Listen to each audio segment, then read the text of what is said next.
Assalamualaikum warahmatullahi wabarakatuh. Perkenalkan, saya Feni Yuritasari dengan NIM 21231022 dari kelas Statistik Lanjut A. Di sini saya ingin mengerjakan data berikut dengan menggunakan data analis yang ada di Microsoft Excel, di mana data analis ini diunduh melalui Microsoft Excel dengan cara kita pergi ke file, kemudian memilih bagian option, lalu memilih menu add-ins, kemudian di sini di bagian inactive application add-ins kita memilih analysis toolpath. Kemudian kita pergi untuk mendownloadnya, dan setelah di-download, dia akan langsung berada di bagian ujung Excel kita, di sebelah sini tepatnya. Kemudian kita bisa menggunakannya untuk mengerjakan data berikut, di mana data ini adalah data ANOVA two-way. Data analis juga bisa untuk mengerjakan ANOVA one way. Di sini karena saya punya data ANOVA two way, jadi saya akan mengerjakannya dengan ANOVA two way, di mana saya akan mengerjakannya dengan ANOVA two factor without repetition atau tanpa pengulangan. Jadi sebelumnya kita harus mengetahui apa itu ANOVA two-way. Jadi ANOVA two-way adalah metode analisis statistik yang digunakan untuk menguji pengaruh dua faktor, yaitu variabel independen terhadap variabel dependen.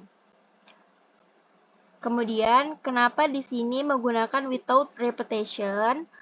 Karena ANOVA two factor without repetition ini adalah metode analisis statistik yang digunakan untuk menguji pengaruh dua faktor independen dan variabel dependen tanpa memiliki pengulangan untuk setiap kombinasi faktornya. Baik, jadi kita mulai dengan mengklik data analis. Seperti ini, kita klik data analis, kemudian muncul toolbars-nya ini, kemudian kita tekan ini, kita pilih ANOVA two factor without repetition, kemudian pilih OK, kemudian di sini ada input range, adalah bagian data yang akan kita inputkan, di mana kita di sini pilih data ini, kita blok semuanya, data di sebelah sini kita blok semuanya, dan nanti dia masuk ke input range. Kemudian tidak lupa untuk menceklis pilihan labels ini. Kemudian alpanya kita menggunakan 0,05 atau 5%. Karena di soal tingkat signifikannya atau alpanya itu adalah 5%. Kemudian di sini output optionnya kita pilih output range, di mana di sini adalah lokasi untuk output dari data analis ini nanti. Jadi saya di sini pilih yang di J6. Kemudian kita klik OK aja. Dan datanya akan keluar seperti ini.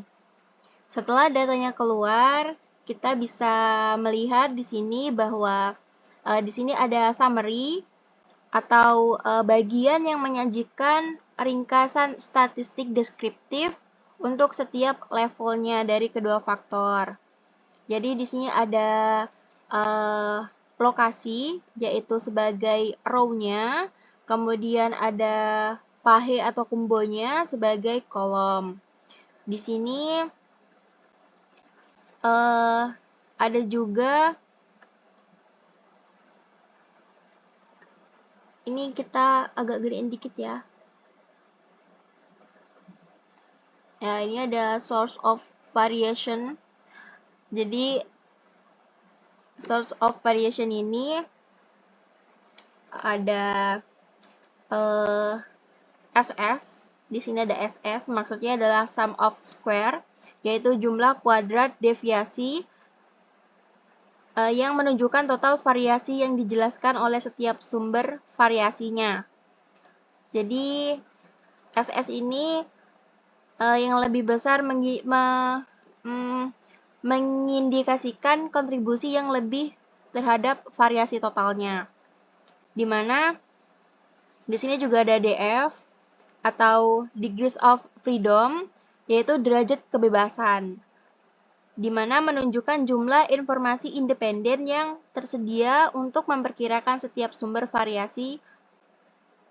Di sini ada perhitungannya, di mana row itu jumlah lokasinya 5. 5 ini didapatkan dari ini 6 dikurang 1. Jumlah lokasinya dikurang 1 ya, jadi 6 karena lokasinya ada 6. Ini ada 6 nih, dari lokasi A sampai F itu ada 6. Kemudian dikurangin 1, maka hasilnya adalah 5. Kemudian di sini ada kolom. Kolom ini jumlah kelompoknya dikurang 1. Jadi di sini jumlah kelompoknya itu ada 4, dikurangin 1, maka hasilnya di sini 3. Kemudian di sini ada error. Jadi errornya ini dihitungnya dengan jumlah lokasi dikali jumlah pengamatan per lokasi dikurang jumlah lokasi dikurang jumlah kelompok ditambah 1. Jadi di sini 6, ini 6 dikali 4, kemudian dikurang 6 lagi, dikurang 4, dan ditambah 1, maka hasilnya adalah 15. Terus di sini ada total. Total ini adalah jumlah observasinya dikurang 1, di mana jumlah observasinya adalah 24 dan dikurang 1, maka DF-nya di sini adalah 23 gitu. Terus di sini ada MS, yaitu mean square atau rata-rata kuadratnya. Dihitungnya dengan membagikan SS ini dibagi dengan DF-nya, maka ada hasilnya untuk row, ada hasilnya untuk kolom, ada hasilnya untuk error. Kemudian di sini ada F atau static F-nya, yaitu menghitung rasio MS-nya antara sumber variasi row dan kolom, atau kolom ya, dengan Microsoft error-nya. Nilai F yang tinggi mengidentifikasi perbedaan yang signifikan. Jadi, ini kan ada perbedaan dari F row sama kolomnya ya. Jadi, nilainya kan lebih tinggi di kolom. Artinya perbedaannya signifikan. Terus, di sini ada p-value, yaitu nilai probabilitasnya, di mana ketika nilai probabilitasnya itu lebih besar daripada 0,5, artinya kita dapat menerima hipotesis 0. Dan ketika p-value-nya itu lebih kecil dari 0,5, maka kita menolak hipotesis 0. Di sini p-value dari data yang sudah kita running, itu hasil untuk row-nya adalah 0,85859, di mana ini lebih besar dari 0,05, artinya dia dapat menerima hipotesis 0. Kemudian untuk kolomnya, p-value-nya itu adalah 0,13303, di mana itu juga lebih besar dari 0,05, artinya dia dapat menerima hipotesis 0. Kemudian di sini ada F-crit, di mana ini adalah nilai kritis F, yang digunakan untuk membandingkan statistik F dengan tingkat signifikansinya. Jadi F ini lebih besar dari F crit-nya tadi. Maka hipotesis nolnya itu bisa ditolak kalau misalnya F-nya ini lebih besar dari F crit-nya. Ini kan F untuk row-nya kan 0,34333, ini kan lebih kecil ya daripada F crit-nya, yaitu 2,90129. Jadi ini hipotesisnya dapat diterima. Sedangkan kalau F yang untuk kolom ini, F-nya itu lebih kecil juga daripada F-grid-nya. Jadi hipotesisnya itu dapat diterima. Karena seperti penjelasan sebelumnya, yaitu kalau misalnya F-nya ini lebih besar daripada F-grid, maka hipotesisnya ditolak. Sedangkan ini F-nya tuh lebih besar daripada F-grid, jadi hipotesisnya itu diterima. Sudah, jadi sekian dari saya penjelasannya. Semoga bermanfaat. Wassalamualaikum warahmatullahi wabarakatuh. Terima kasih banyak.